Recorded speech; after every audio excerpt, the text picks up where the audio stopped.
Yo, yo, yo, yo, yo, what is going on, COD Familia? It is your boy BN, aka Mr. Kingdom Builder, and today we have an exciting one for you. I promised, and we stated this when we did the last Alliance interview, that we were going to be continuing this series, interviewing top alliances across the game, getting to know them a little bit more, the inner workings, what makes them tick, and hopefully being able to tell a nice and interesting story. So with us today, we have the current number 7 ranked alliance in the game. Last month came in at number 5. We have hyphen EIS Eminence in Shadow with us today, and a number of individuals from the team, a mixture of R5, possibly some co-leads and officers. We'll figure that out as we go. Turn the light on. And we have, I guess, starting, I don't know if we should just start top down, but I guess we can start with, that's fine, based on kind of how we have it here in the VC, which keeps it simple. It's Craig, Dark, Humble, J Derb, Microthon, and Rudy. So why don't we just kind of start in order? And if you can just tell us a little bit about yourself, what your position in the alliance is, and what do you do? Oh yeah, Craig's not actually here, but so I'll go ahead and kick us off. Oh, okay. Yeah, Dark, is that just the bot? Okay, gotcha. Yeah. Okay. I'm Dark, so I'm the leader of EIS. Obviously, I've been here. Well, I guess it's not necessarily obvious. I've been here since season 1, running the team. Met a good group of people and been keeping it going on ever since. So again, thanks for taking the time to be here, bossnasti, and happy to talk with you. Awesome. No, thanks, Dark. Humble, how about you?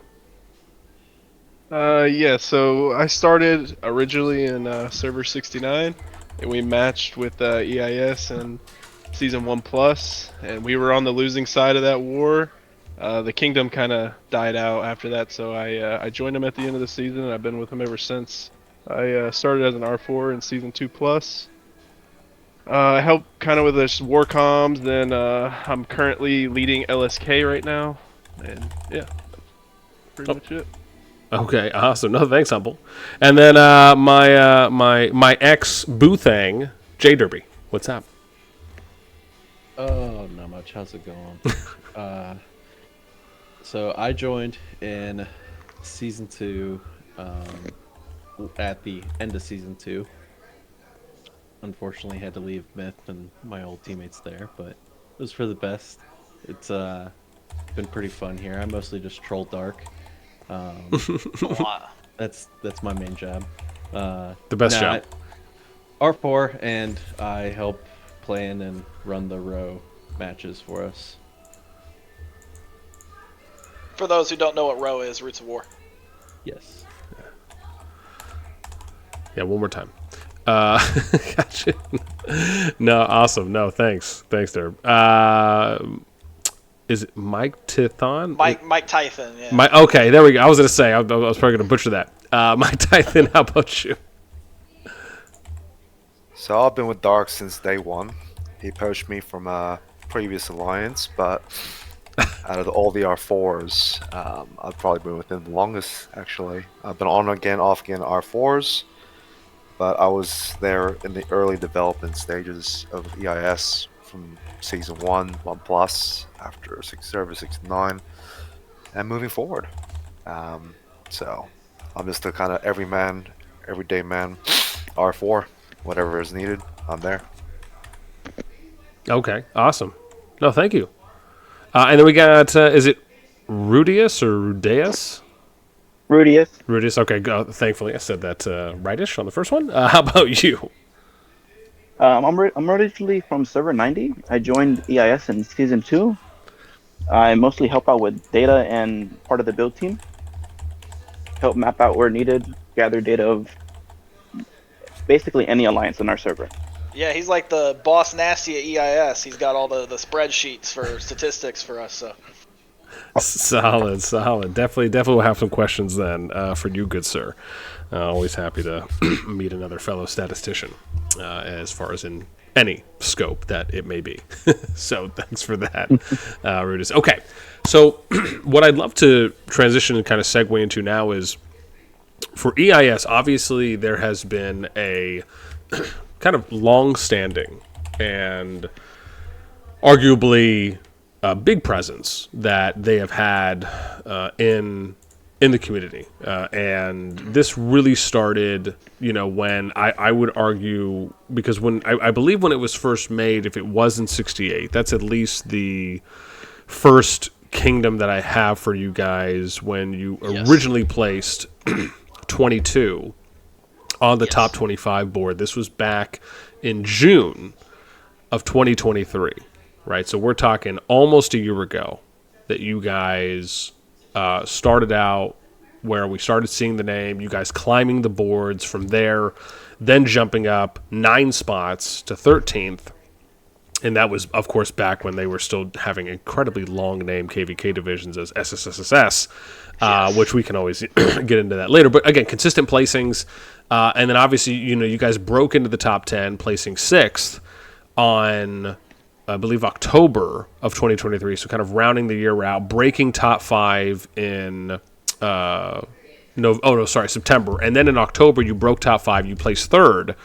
And that was in October of 2023. And then have placed as high as 2nd for the consecutive ones, November, December, kind of ending out 2023. But you've very much been a staple as a top alliance in the community. I guess I'm curious on how, what was the idea behind EIS? Was it always EIS in the beginning? And maybe, Dark, we can start with this one for you. If you can kind of give us a little bit of a history lesson on how EIS started. Was it always EIS? What has been the objective as well behind the alliance?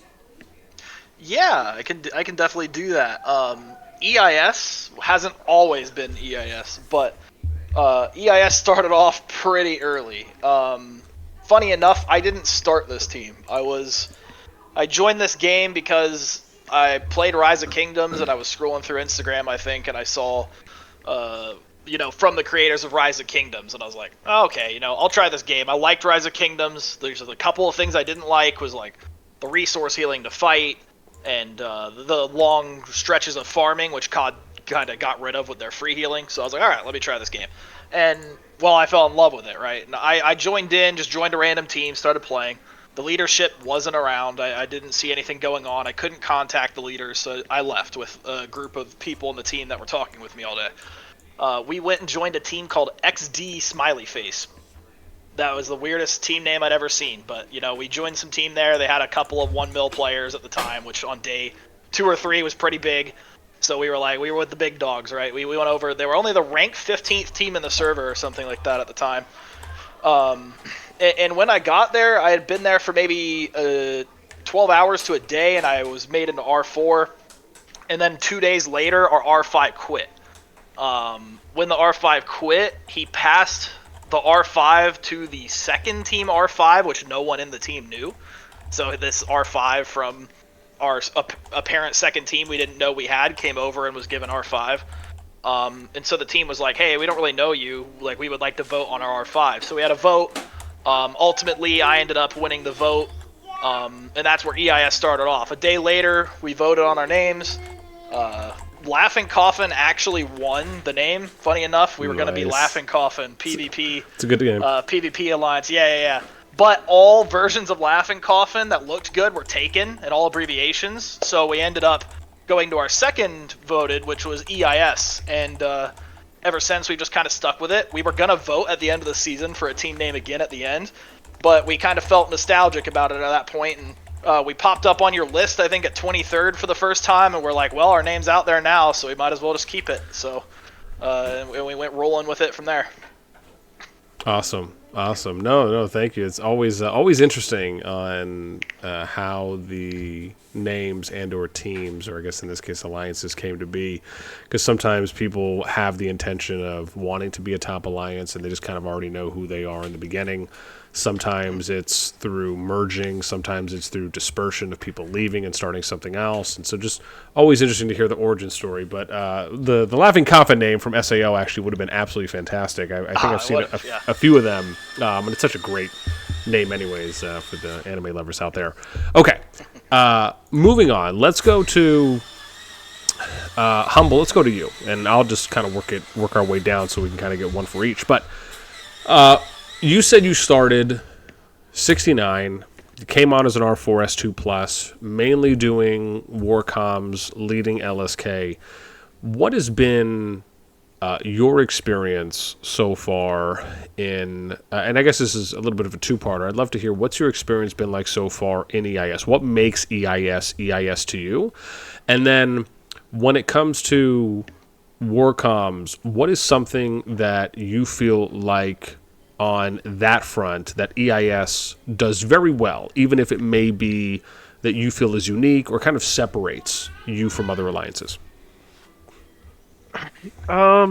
So I would say I was on the receiving end of EIS in Season 1 Plus, and they were just an absolute nightmare to play against. I mean, they were just online all the time.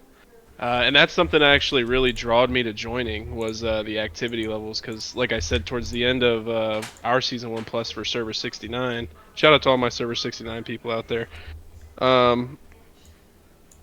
You know, a lot of people quit. A lot of people, the server was just in a dying state. So I jumped ship. I was actually at R5 in Season 1 for an alliance called Wall. We Are Legion. But I tried to gather as many people as I could, and we joined EIS end of 1 Plus. I would say kind of something that I would give a big shout out to Dark here about just him as an R5. I mean, his dedication to the game is crazy, and I feel like that's a huge piece to the success of EIS. I mean, he literally plays 22 hours a day during war, and even sometimes off of that. So, just his shot calling and stuff like that. Like, he definitely, I think it wouldn't be the same place without him. So, huge shout out to you, Dark, for that. And I think just the activity is what sets us apart. We're a multinational team. We have a huge Thai player base. We have a lot of EU. We have a lot of NA.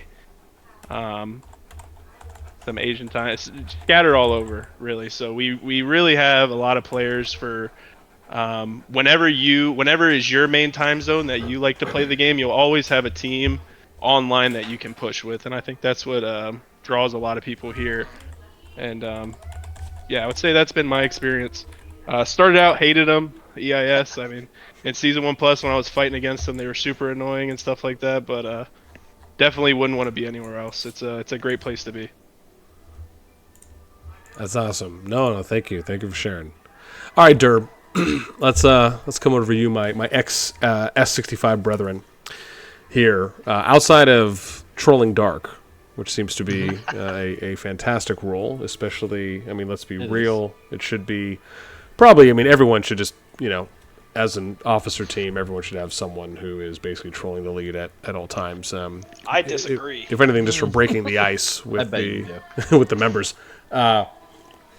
But you mentioned that you ended up coming over end of S2 and felt as though thus far it was a good decision. So curious on two-parter for you. One, when you what influenced the choice for you to make the move to EIS as far as the why, and then the second part there is when it comes to you planning out ROW, kind of similar to Humble's side, right? What is it about planning ROW within EIS and playing ROW with EIS that really makes your time in the Alliance enjoyable? So as far as like the first part with coming over, I mean, end of Season 2, feel like that was a fairly easy decision. Like, I knew at that point Myth wasn't very active. If I wanted to have any interest in continuing to play the game, I needed to find an active team, and EIS was the one that made the most sense in that server by far. So that was a fairly easy decision for me, I feel like, to make. And then I mean, just even once I got over here too, it was also great because they didn't just play Call of Dragons. We play, like, they have channels set up for all these other games, and like me and Dark will play League sometimes or other games. Nice. So I mean, it just makes it. It was just easy. They're all very active, and there's usually a big group of people in the Discord, which was a drastic difference than what it was in Myth. So that was fairly easy to kind of make that decision. As far as like the row stuff goes, it was like I really enjoy the row game mode, so that was just getting to help with the planning with that is great, for me at least, because I enjoy all the different strategies and things that you can come up with in there, because I feel like there's not just like one dead set way to necessarily win that game mode. So you can get creative with it. So it's just been a fun experience to get to do. Yeah, shout out to Jacob for taking over our root war. Actually, for a while there, I was doing it. One of our R4s, Nav, was doing it, and I lost my passion for it. Honestly, I'm not a huge fan of the game mode or anything. I'm doing so many other things in the team, and he took over Roots of War and started doing our strategy recently, and it's gotten Good robot for a everybody lot else. better. So it's been Just a Yeah, bit. been fun. It's been sorry, what? You're It's rubber been banding a little bit. Oh, Yeah. sorry, I'm Yeah, good now.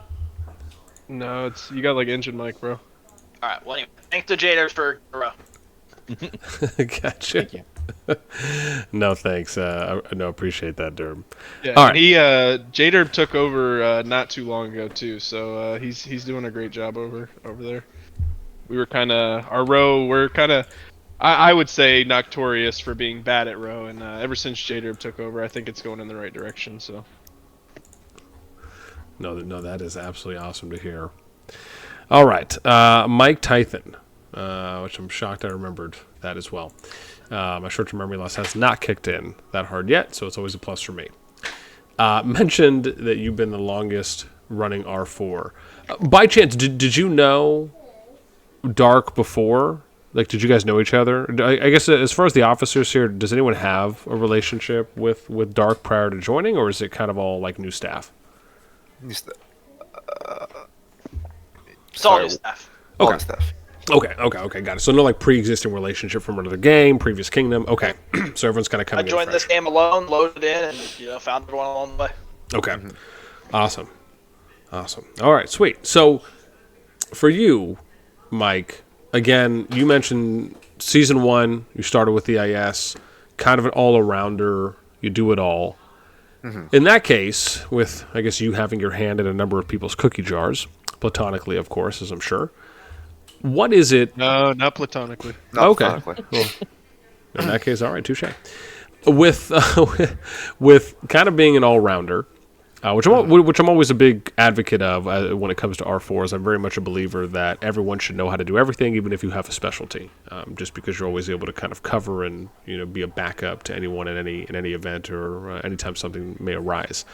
So, but for you, given you've been here the longest, clearly there's something greater at work within EIS that is keeping you here compared to looking for opportunities elsewhere or something happening. I'm sure there's been trials and tribulations. What is it about EIS 1 that keeps you here? And then do you have a story, a situation, something that happened that maybe it was just the way it was handled, the way it was done, that you thought to yourself, you know what, this is the place for me to be. Like, I love the way that we tackled something, a challenge or a hurdle that came up, and whether it was the way you worked with Dark, you worked with other people on the management team, but it was like something that you guys overcame together, regardless of how it started out, but like it really kind of instilled something more in you that is like, hey, this is the right place to be. So that's I guess that's kind of my two-parter is, what's keeping you here? And then what is something that happened that really instilled further this idea of like, man, I am where I'm supposed to be? All great questions. I mean, yeah, I love seeing the way EIS grew from very humble beginnings and how we were always the underdog from season 1 all the way up to this past couple seasons, right? And I'll touch on, one of the greatest moments in EIS history, in my opinion, in a bit. But seeing the growth progressively, and it wasn't just like, oh, we got a bunch of different alliances just jammed in together. We just picked up individuals who kind of blossomed and flourished different relationships. We have a really strong core group. That's what's keeping me here. I mean, we've got members since season one who hasn't, a few of them have left over time. It's natural, natural attrition, but we have a really solid core group that covers all the time zones. Another big part of it too is, at the end of the day, I understand being on R5 is quite difficult, right? A lot of pressure. You're carrying the weight on your shoulders, and Dark and I, like I said, we've been together since season one. I've seen moments of Dark where he doesn't know what to do, and that to me shows a lot of humility as a leader, because you can show a lot of confidence in like beating people and your skill and your strategy and everything else, and making I won't say great calls, but it was a risk and it didn't work out. But having that humility to admit, oh, that was a bad call, or even as far as like I'm not sure I can keep going, shows to me that you're human, that you're not just a robot, and you're not just constantly at it, right? So that's what keeps me around. Our illustrious R5 is a human being, right? At the end of the day, like everyone else, he has things going on, as we all do. And having the conviction to even do that. Sorry, did you hear me? Yeah. No, sorry. I thought you were still going on. I was waiting for the pause. No worries. Okay. All right. Well, no. Thanks, Mike. I appreciate that. Again, kind words to your, not just obviously because your R5's here. So let's go to Rudy. That's probably what it is, right? And the story, right? The story. Yes, please. That's why I'm saying it. Yeah. The story. So obviously we all know, and it's practically in the history books, but when we knocked SK and VVV off the Dragon Ramp, I mean, we were down. For the first time in EIS history, we were down. We were off a Dragon Ramp. It wasn't a cakewalk, or it wasn't, we got there. We were down and out and bad. And I still remember that Friday night. We were probably, 3 days in to that war. And Dark made a call, because it was a time where we were all super wounded. Most of us have ours healed. Most of us have used up all of our elixirs. There was that one moment where you made a call, Dark, to go right, I think, up that ramp, and then just kind of snowball from there. So it was a really dire situation where we almost gave up. But at the last moment, and again, your strategic brilliance, right? You made a call. It was risky, because it was depending on our activity, because EIS, we were known for our activity. For a moment, a brief moment, you made a call despite all the odds against us. And look at that, went from 0 to 100. So that, to me, whether I'm going to be in EIS for a long time, short time, whenever, that to me is probably one of the greatest moments in EIS history, I reckon. Here. No, thanks for the share, Mike. Appreciate. All right, Rudius, up to you, good sir. So, for you, again, I mean, I could probably talk to you all day. So you mainly do, and that's nothing against anyone else. I love my data. I love my stats. But you mainly do data stats builds. I know you mentioned you started NASTi 2. Can you maybe, so I guess my two-parter for you is, one, can you tell me maybe when you joined EIS, right, were you doing data for them right away? Did you slowly work your way into it? Kind of how did that start for you with kind of how you got into that position? And then my second part to that is, how was the data auditing stats in the beginning? And like, was it already established? Did you have to build it out? What was that like once you got into the position to where you were able to build it out now? So back before I joined EIS, we were allies with I was in OG and we were allied with EIS. And then I started doing the stats, and then I started doing the stats for EIS then. Then at the end of the season, I joined them and I continued doing their stats for them. And then after a season, I worked my way up to their 14 and continued doing stats. Could you repeat the second question? Oh yeah. So the second one was, how was it in the beginning? Like when you mentioned that, I guess with that being said, you were doing some of it for them. How has like the data collection, the stats for EIS, how has that evolved in your eyes from maybe how it was, how you were doing it in the beginning to how it's going now? Have things improved? Have they become more efficient? Was there a little bit of a learning curve, right, as seasons were going on? How has that progressed for you, and do you feel like it's in a better place now than maybe when you started? When I first started, it was going pretty well, and then an update hit and then it got messed up. It got harder to do them, and I had to wait a bit, and then it got easier again. And it's been a lot better now to do it. Okay, awesome. A lot easier, a lot quicker. You want to elaborate on what your process is, Rudius? Should I tell them the process? Well, I mean, anything that you're willing to share. I mean, even if it's not necessarily, I mean, yeah, whatever you're willing to share, and if it's easier to be broad or vague in some areas, that's totally fine. Or even if you want, maybe how about what's something that is, and maybe this is just in addition to that, right? What's the stat line that you most enjoy doing for EIS? The stat line I really enjoy is KDs. I like putting them out every couple of weeks, so our alliance can see how they're doing. Okay, nice. So that's something that you guys like to publicize as a way to, whether it's be transparent or just be upfront with everyone on like, hey, this is how everyone's doing, whether that's used for motivation or for people just to kind of know where they are. Yeah. I also have Drunk that helps me with AI. I give him the stats and he can just filter it out, make it easier to read for other people. Okay. Yeah, at EIS we really love Rudius' stats because we get to see, like, he tracks the enemy stats, he tracks our stats, we can see who their top players are, their KDs, which helps for recruitment and stuff too when you're trying to decide whether to bring people. Yeah. You can see who's using, like, tanks the most, who's healing the most, you can see how much each side's healed, so you can see if they've been burning a lot of their healing or their elixirs, and so it's just a lot of really good information to have.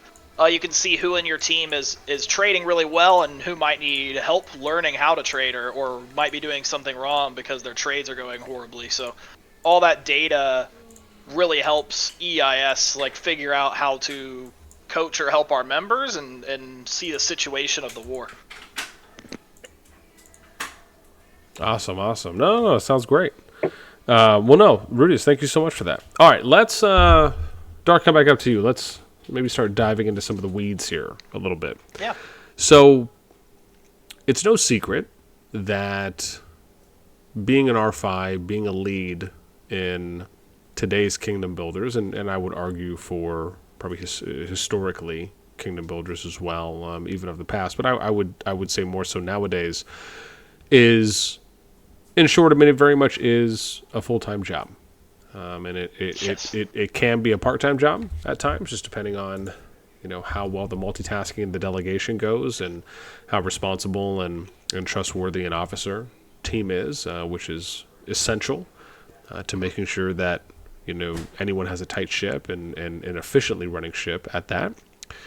Can you give us a little insight into, for you, how did it start out when you first started with EIS, on maybe, the amount of help you had? How was it managing the alliance for the time you put in, maybe some of what you were doing, or kind of what some of your routine was in the beginning? And then how has it evolved to now? And is it more or less work as well?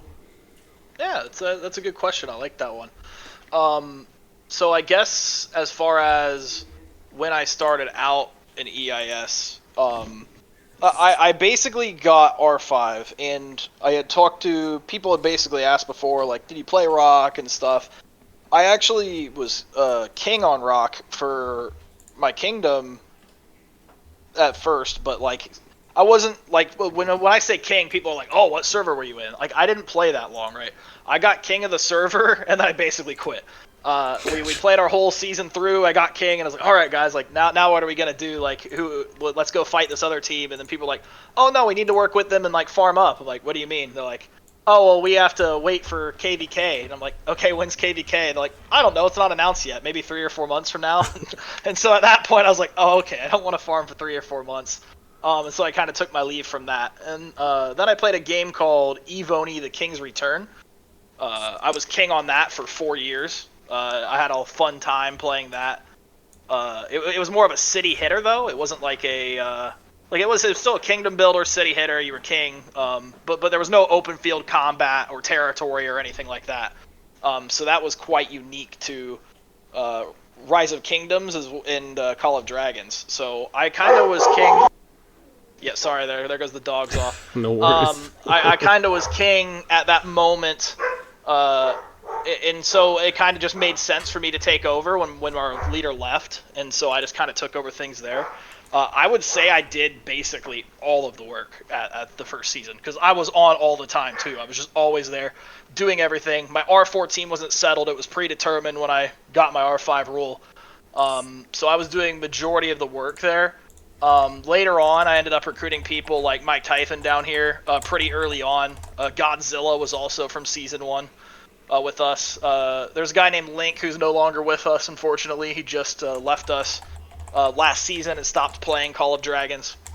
So all those guys ended up coming into the team and helping me out and becoming a good addition. That took a little bit of the load off.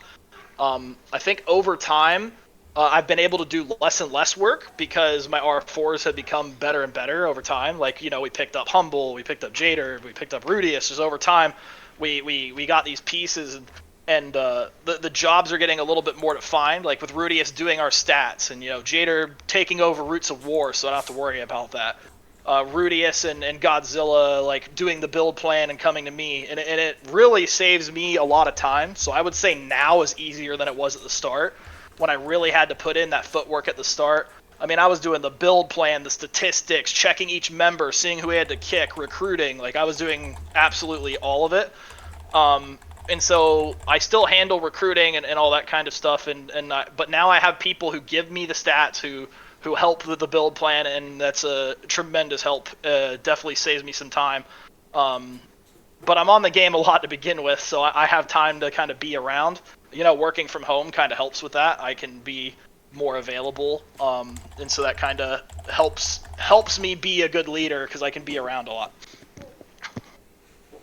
Gotcha. Yeah, no, I can respect and understand the enjoyment that comes with working from home, just to spend a little bit more time here and there. Curious on how much time do you think, on average, per week you were spending, or even per day, maybe you spent early on when things were not as stable as they are now? And I'm talking not necessarily just being on and, you know, being there, but, you know, working, actioning, problem solving, etc. in the beginning compared to now. Oh, okay. Yeah, Season 1, as far as problem solving strategy, that was obviously a more intense time because there was no determined team, no determined kingdom. Like, everyone had to, who was going to be the top team. It's a brand new game, brand new server, so there was more strategy and talking to allies. How much time is an interesting question as far as the, like, hard work put into it. That number is probably still pretty high. Like, I was, even if I wasn't actively doing stuff, like, you know, talking to allies, or doing, I was honestly chatting with allies quite a bit throughout the day, doing those strategies, and just thinking over what can we do next, what strategy can we go here, go looking at our enemies' lands, seeing if our enemies had any allies. And so I would say, I mean, there's definitely many hours in the day. I don't know that I could put an exact hour into it, but Season 1 was definitely a lot of work and a lot of moving pieces to it.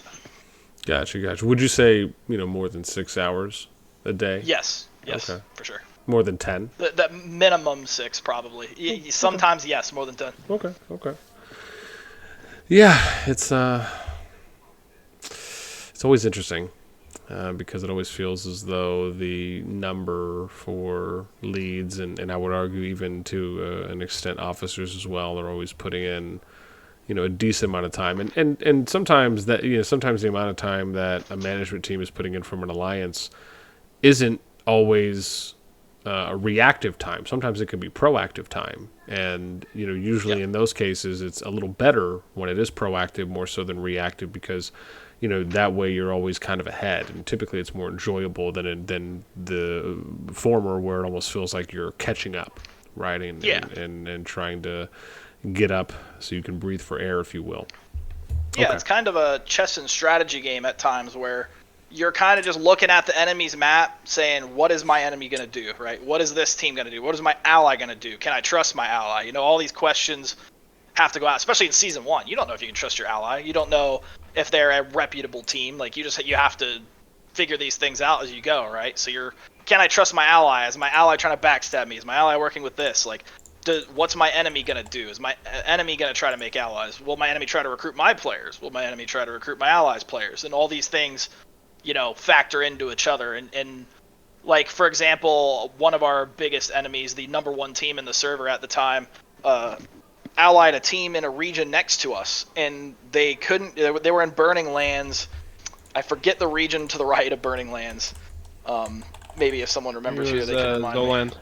Zoland, yeah. So they were in Zoland, and their ally was in Burning Lands, and we decided we're just going to go straight at them with all of our allies, because we were in the region above it. Why am I forgetting that name now? Was it Sophrostia? Forgotten Lands. Forgotten Lands, yes, Forgotten Lands. So we came down from Forgotten Lands and invaded them there and just cut them off. And we decided that when we realized they were allies with our enemies, right? And so just being ahead of the game and finding out who's allies with who, and what you can do ahead of time to give you the biggest advantage possible, like, even that spends a lot of time. You're just always thinking, what can the next move be? It's like a chess game. No, very much so. Season 1 is it's fun times. It is fun times, that's for sure. There's always a lot going on, and it's always kind of almost feels like you're playing Russian roulette. Yes, a lot sure. of the times in S1. All right. Looks like we have 2 new peeps hanging out with us. Godzilla. So let's come to you. Can you give us an intro, if you're able to, on who you are and what do you do in EIS? Well, my name is Godzilla, and Godzilla. sorry, I'm driving right now. Yes. What? You gotta put that. Oh. You gotta put that finesse on it. You gotta say Gotcha. it in its But authentic form. I'm pretty well known as Elzilla, so there's a story behind it. But what I do is I'm R4 in here, and I'm kind of helping out with like HR and kind of helping out with build team. So, yeah. Okay. Awesome. He's Elzilla because he's late to everything, and he was late here, so that kind of just puts icing on the cake. Solid. No, it's okay. I was 40 minutes or so late from our initial, as I had to get some stuff taken care of beforehand. So I, if anything, you're right on time in my book. Thank you. Appreciate it. So and while I'm with you, before we go to drunk here in a sec, you mentioned that you do HR. Now, I'm always fascinated by alliances that run any kind of IA, internal affairs, any kind of I was a part of a group back when I was playing Rock, and they had like an MHA department, which is like mental health awareness, within their kingdom, and they had a department of like a number of channels that they had on their Discord that had like 2,000 plus people from the kingdom and people from other outside of the kingdom as well, and they were always very big on this. Like, they were very big proponents of being there for people and helping them out, kind of in IRL as well, right, from getting to know them in game.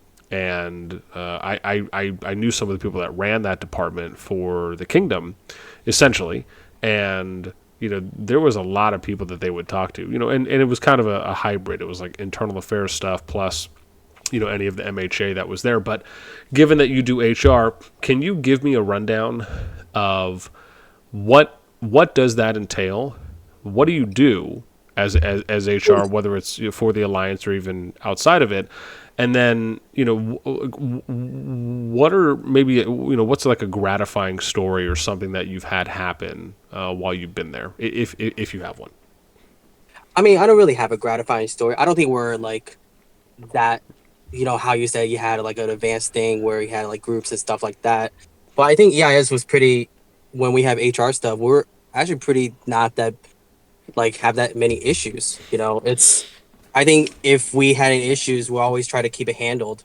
I think we always had other people to help us too with that too. So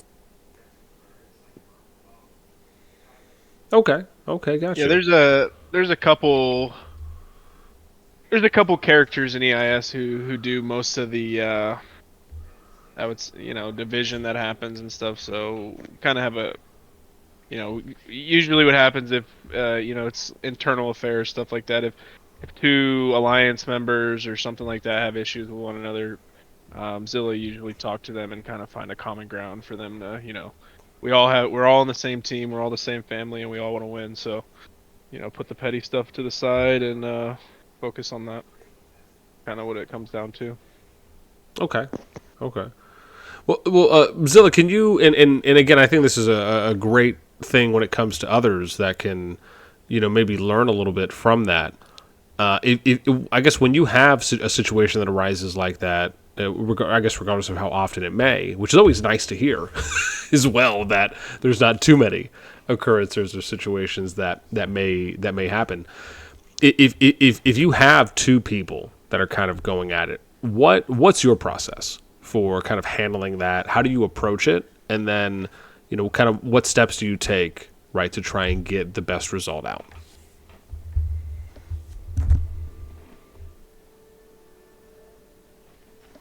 Zilla, that was a question for you. Oh well. If he lost him. no, that's all good. I can come back if he went. If he had to step away for a sec. Yeah, I think he just muted and unmuted his mic, so he might be having mic issues or something. Okay, gotcha. No worries. All right, Drunk. Let's smash over to you, and not in a drunk way. So no pun intended there. But can you give us, I guess, an intro and what do you do in EIS? Yeah, I'm Drunk. I've been with EIS since season 1.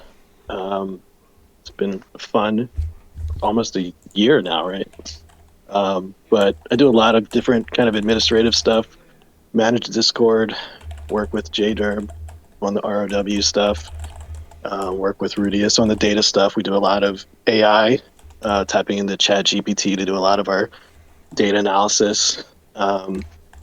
And yeah, just kind of act as a sounding board sometimes for the other officers and the stuff that they're working on. Okay, awesome. Well, it's a seasoned vet. I know. I mean, given you've been here that long, I'm sure in similar fashion to Mike. I'm sure drinking a little bit throughout the day just kind of helps you guys get through it. I get it. I understand. It's probably.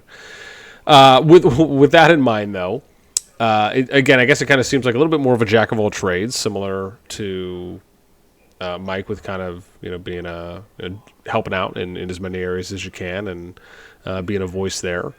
I guess for you, is there a particular part of being an officer in EIS, even if it's one area or another, that I don't want to necessarily say that you enjoy the most and make it seem like you enjoy other things least, but is there something that you love kind of taking an active hand in something, right? Where it's like you're the first to kind of be proactive or say like, hey, you know what, I'll go take care of that, or like it's something that you feel is a little bit more either up your alley or something that you feel a little bit more connected to, that it's like, oh man, this is like I'd love to go and kind of handle and take care of this. Like, is there even something like that within your officer position, or just something that happens within the alliance or may occur, and it's something that you kind of more naturally gravitate towards? Yeah, I mean, I would say for me, like, there's not one particular thing. In general, it's like kind of solving problems, right? So unique things come up, and we have to figure out a solution for it. And so Like a good example would be one of the things that there are in this game are spies, right? And so I'd like to hunt down spies and see if we can figure out who they are, run some counterintelligence, stuff like that. As managing the Discord, obviously I have a lot of access, so we've been able to root some of those out. I think that's kind of fun game to play, but I also really enjoy, even though I don't participate as much as Dark in some of the recruiting and team building and diplomacy and stuff like that. Like a lot of that stuff really can win you the season before the season even starts. And so that is really a fun part of the game for me as somebody that's played other mobile games in the past. That wasn't really a thing. So I think that part really excites me about Call of Dragons. Oh man, that is a well. First and foremost, thank you for sharing that. That is a whole can of worms there on the diplomacy side. Man, that is could talk about that for days.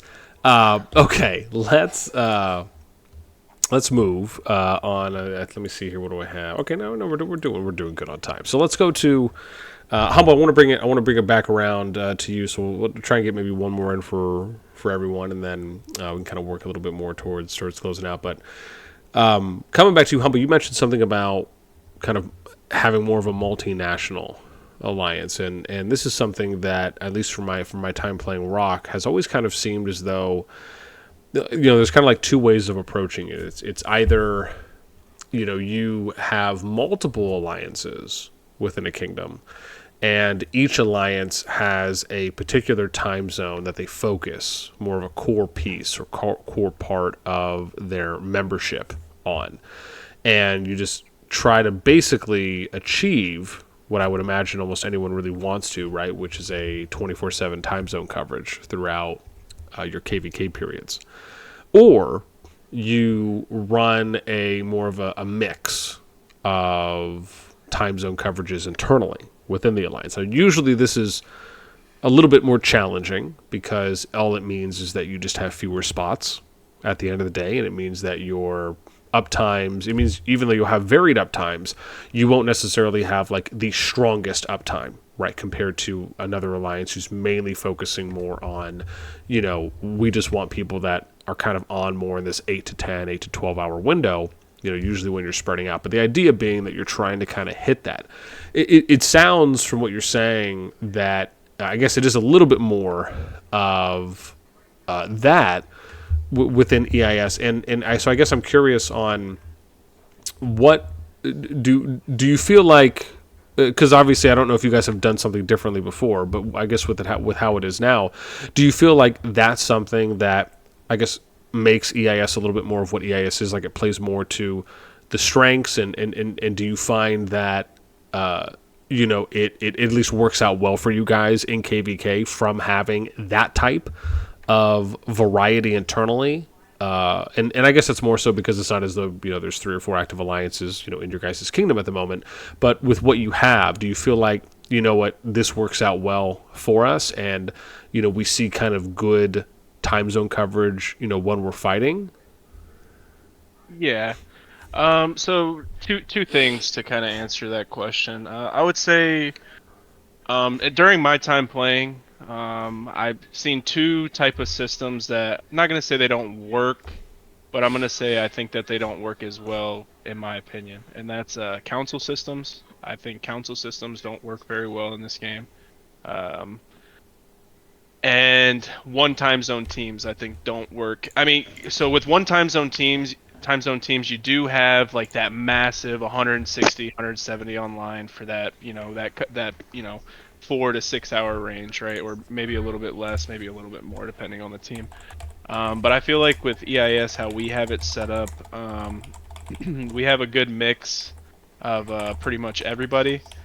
We have from all time zones, I would say we're probably about 40% Thai, 40% EU, and probably 20% NA. Is kind of the mix that I would say we have, and we can pretty much field Depending on how healthy the alliance is and whatnot. You know, if you're fighting for a while, people have less troops, but we could field probably around 100 plus, and even sometimes where the time zones overlap, we still do get that massive, 130 to 150 people online.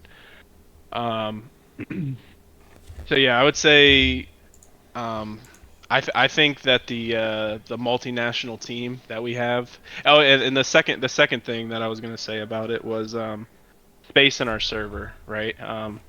EIS has been a full server for a long time, ever since season 2. Last season when they opened the cap, we didn't fill because not a lot of people were there. Wasn't a lot of moving pieces in there in that server. But we never could have the luxury of having one time is focusing this time zone, this team will focus this time zone, because we just we were a full server and we barely had enough overflow to even have 10 members to fill LSK, because LSK for the past couple seasons has been filled by recruiting. We have Garfield, who's notorious for recruiting 80 Thai people day one of season prep opening, and it's kind of just LSK is a kind of a thrown together team. So I think server space, and I think having just a multinational team is and our Thai people, for example, they're awesome. They speak some English, some of them, and we're learning Thai, they're learning English. It's kind of a fun experience in the Discord to just chat with them. Shout out to Andro. He joined the Pi family, so Andrew Humlek. yeah. And I think just being around all the cultures and stuff like that, it really kind of builds a family and stuff like that, and I like that, as far as having everybody thinking the same way, same time zone, having the horrible downtime these one time zone teams have. Like SK is a good example of that, right? When we fought SK and VVV in season 2 plus, SK had a really good prime time, but for 10 hours a day they were non-existent on the field, where VVV was a little bit more spread out.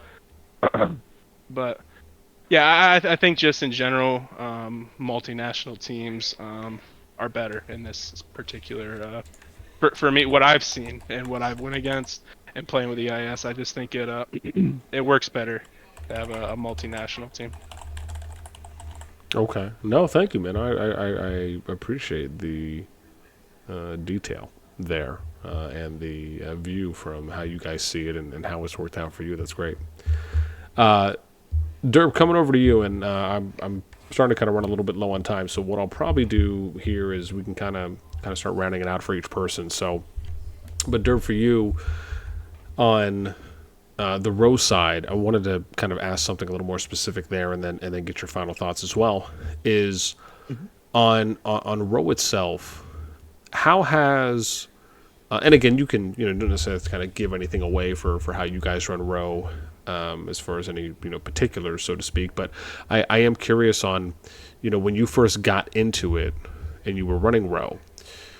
How was the planning? How was the strategizing in the beginning, as far as how you saw how you guys saw the map, how you saw how you were going to play it out, and I guess how has that kind of evolved from now? Do you feel there's been kind of good progression, good learning opportunities from maybe where it started to where it is now, and or even what were maybe your biggest takeaways? What was something that you were like, oh man, we were practicing, or we noticed this and we're like, okay, this is something that we could totally try to maybe implement, or something that you were like, what, we saw another team doing this and it kind of caught us off guard. I guess is there anything there around row that you can maybe speak to?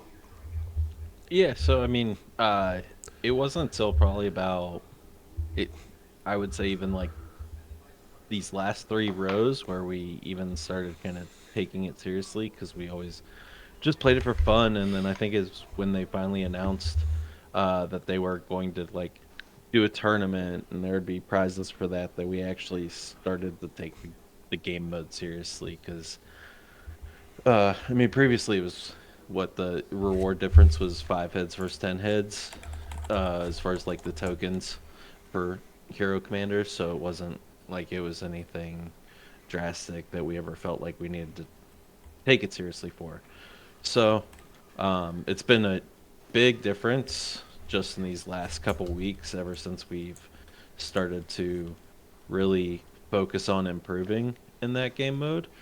Um, and I mean, yeah, I mean, our strategy is definitely evolved over those past couple weeks.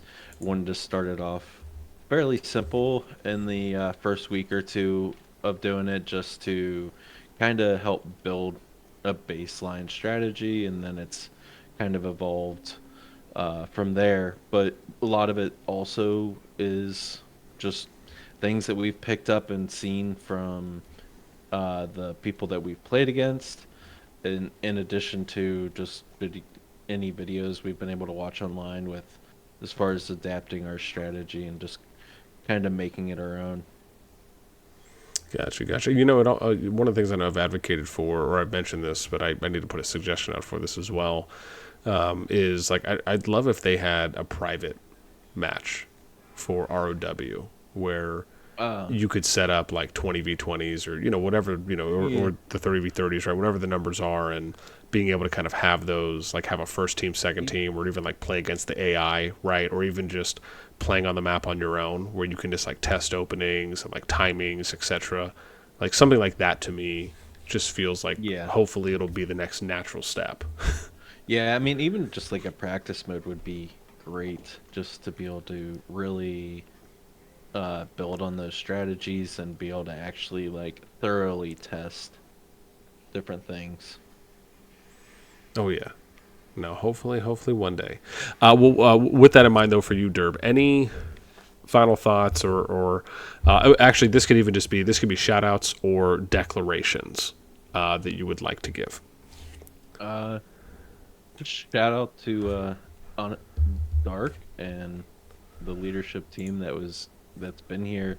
I mean, they have built a great community here, and honestly, I mean, not even just within the Call of Dragons game, but within this Discord here, there's definitely been a very big community that's built. I mean, we have players that have quit playing Call of Dragons, but will still come in here to play other games with us. And so, I mean, it's just been a great experience getting to be here and getting to be a part of this community. Awesome. Yeah, we play a lot of different games. Like we have like people playing Helldivers. We set up an Ark server when Power World was big. We set up a Power World server. Oh man. People get together and play Valorant. People get together and play League. Like we just have a ton of channels, and a lot of us are hardcore gamers at heart. So we all go and play the games we enjoy with with our teammates that also play Call of Dragons. So it's a good community we've built up there. Oh, that's awesome. That is great to hear. Well, let's maybe speed run this out for Mike. Let's come to you, and I guess before you give us your shout outs and or declarations, can you also tell us maybe your most memorable moment, or something that maybe stands out or sticks out to you for why you're still here, why you joined EIS, and then give us your shout outs or declarations. Sure. I can't name any specific moments, but just overall, we continue to grow, right? I know there is rumblings in the COD Discord community and community in general that were considered toxic. I like to reframe that and call us competitive and very passionate team. Still considered, we're still undefeated, right? In the one of the OG servers that is undefeated. So I want to highlight that we're just competitive people. A bunch of us are, and we'd like to not just win, but also do it well, right?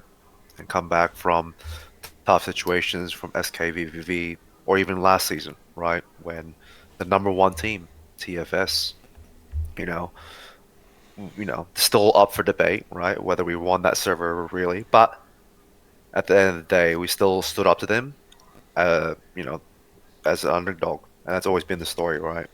So the declaration is we will always be in the eyes of the community as the underdog, and that's fine.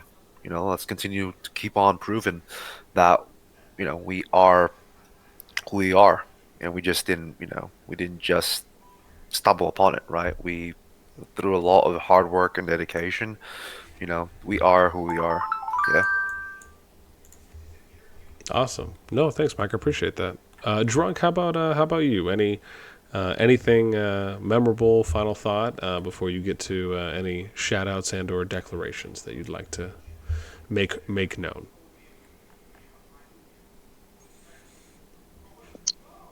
Anything memorable? Is that what you're asking? Yeah. If you have something that is just memorable for you, whether it's from joining EIS or something that's happened from being here for a while. Man, so many things. I Yeah, mean, and I mean, listen, if this there's place just definitely sucks, you can tell us that too. That's totally fine. So, no. I mean, it's definitely a family atmosphere in here for sure. Like any family, there's going to be fights and arguments and stuff like that. But at the end of the day, it's cool to see everybody come together. We've had people who are sick or in the hospital or whatever, and we've had like 200 people gathering around their cities, like stuff like that is pretty cool. And then when they come back, it's like, hey, look, we were all thinking about you. So it's definitely like having a second family, even though R4, it's like having a second job in a lot of ways. But for me, it's more like a family. awesome. No, man, that is great to hear. And then how about any shout outs or declarations, if you have any, that you'd like to make known? No shout outs. But yeah, just want to say great season so far with ROE. It's been a lot of fun. So looking forward to Zone 3. Everybody should tune in because it's going to be fun to watch. I will try to be there. That is for damn sure. Thanks, Strong. Appreciate that. And then Rudius, up to you. Anything memorable that you'd like to, or again, something memorable or final thoughts, and then any shout outs or declarations. I think the memorable part is getting SK and BV off that ramp. That was the first time I saw EIS at action at work. That really made me want to join them. Nice. And okay, no. Thank you for that. And then how about any shout outs or declarations you'd like to make known? Shout out to Bot Mafia, Bot Fresh, and Bot TG. All right. Okay. Any declarations, or no? You're just gonna stick with the shout outs. I'm just gonna stick with the shout outs. Solid.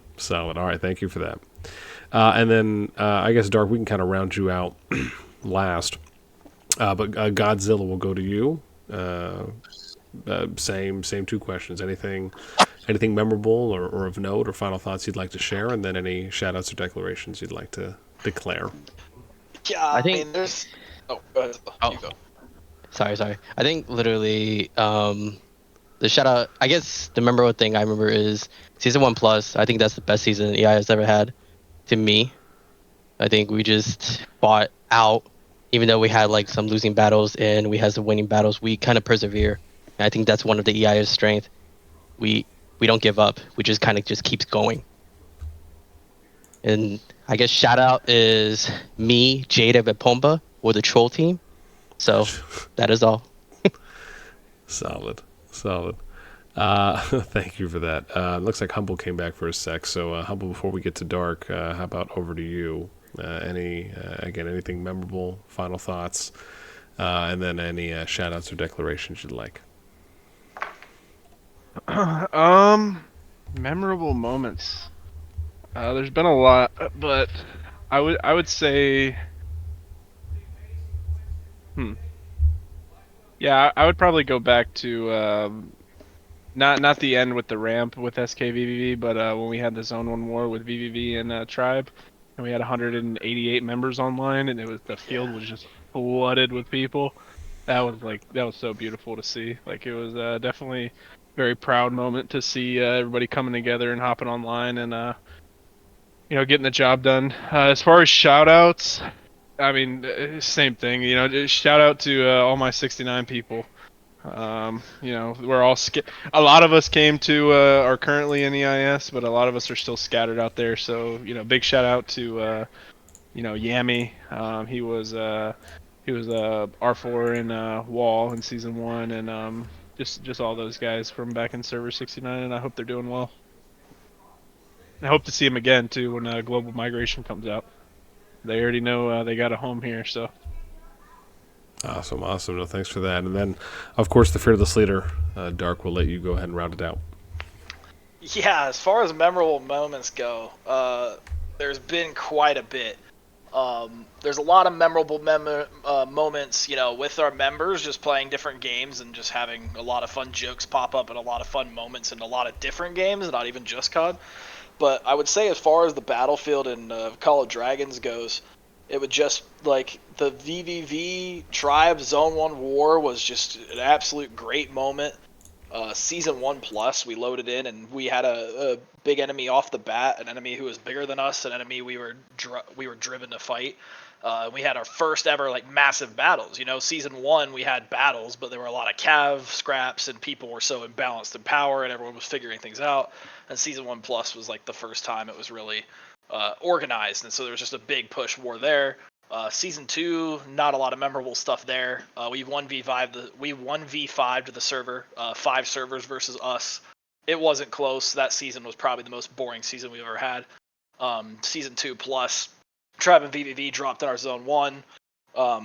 We sent them to a different region, and that, like Humble said, we got 188 members online, so that was really memorable. The way we just 1v2'd their teams like that and shoved them out of our zone. That was a very great performance and a very proud moment for sure.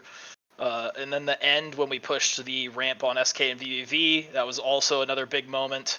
And as far as big moments go, I think at that point it goes. I mean, the TFS war, there were big moments in the sense of scale, like the fights were massive, but there were never any moments that gave you the same joy and like wow factor as those seasons where you were down and you came back, you know. Gotcha.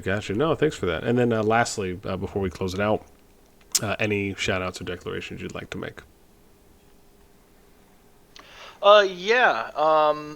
Shout outs to all my R4 team for, you know, coming together and helping me do less and less work as time goes on. And shout out to every EIS member who puts in the hard work every day to show up for the battlefield and fight, because if no one showed up, we couldn't compete, you know. We've always been competitive and everyone's not given up and everyone's been active. Shout out to our Thai players who help us keep our 24-hour activity. They put in a lot of work. They speak a language they're not familiar with completely. And they show up on the battlefield with tremendous force. So I'm just happy to have all those people with us.